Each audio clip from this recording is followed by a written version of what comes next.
క్రైస్తవులు ఎల్లప్పుడూ ఏమి చేయాలి అనే దాని గురించి మనము తెలుసుకుందాము. క్రైస్తవులు ఎల్లప్పుడూ ఏమి చేయాలి?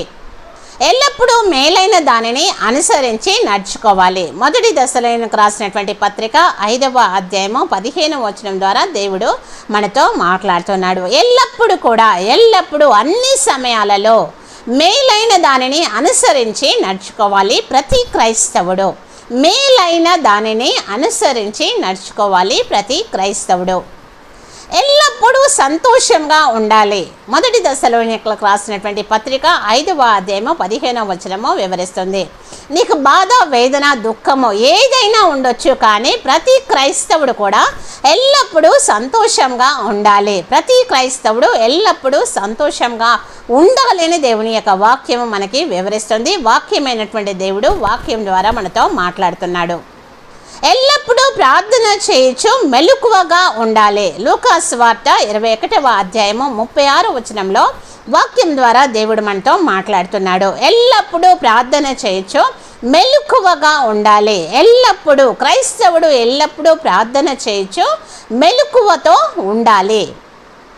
ఎల్లప్పుడూ ప్రభువునందు ఆనందించాలి. ఫిలిప్పి రాసినటువంటి పత్రిక 4వ అధ్యాయము 4వ వచనము. ఒక క్రైస్తవుడు ఎల్లప్పుడూ కూడా ప్రభువునందు ఆనందించేటువంటి వారుగా ఉండాలి. ఎల్లప్పుడూ ప్రభువునందు ఆనందించేటువంటి వారుగా ఉండాలి. అదేవిధంగా ఎల్లప్పుడూ దేవునికి కృతజ్ఞతాస్తుతులు చెల్లించాలి. మొదటి దశలోనికులకు రాసినటువంటి పత్రిక 1వ అధ్యాయము 3వ వచనము. ఎల్లప్పుడూ దేవునికి కృతజ్ఞతాస్తుతులు చెల్లించాలి. అన్ని విషయంలో అది మేలైనా, కీడైనా, మరేదైనా, మంచి అయినా, చెడ్డైనా, కానీ అన్ని విషయములలో దేవునికి మనము కృతజ్ఞతాస్తుతులు చెల్లిస్తూ ఉండాలి. ఒక క్రైస్తవుడు తన యొక్క జీవితంలో ఎల్లప్పుడూ ఏమీ చేయాలి అంటే ఎల్లప్పుడూ మేలైన దానిని అనుసరించి నడుచుకోవాలి. ఎల్లప్పుడూ సంతోషంగా ఉండాలి. ఎల్లప్పుడూ ప్రార్థన చేయొచ్చు, మెలకువగా ఉండాలి. ఎల్లప్పుడూ ప్రభువునందు ఆనందిస్తూ ఉండాలి.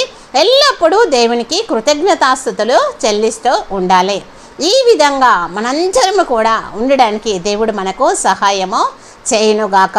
ఈ విధంగా మనము నిత్యము ప్రభు సన్నిధానంలో ఉందుము గాక. వాక్యానుసారంగా మనం ఈ లోకంలో వాక్యాన్ని మన హృదయంలో ఫలింప చేస్తూ ఆ యొక్క ఫలములను ఇతరులకు అందిస్తూ ఈ లోకంలో మనము జీవించేటువంటి వారంగా ఉంటూ దేవుని యొక్క ఆశీర్వాదములు పొందుకునేటువంటి వారంగా ఉందాము. దేవుడు మనందరినీ కూడా దీవించి ఆశీర్వదించునుగాక. ఆమేన్.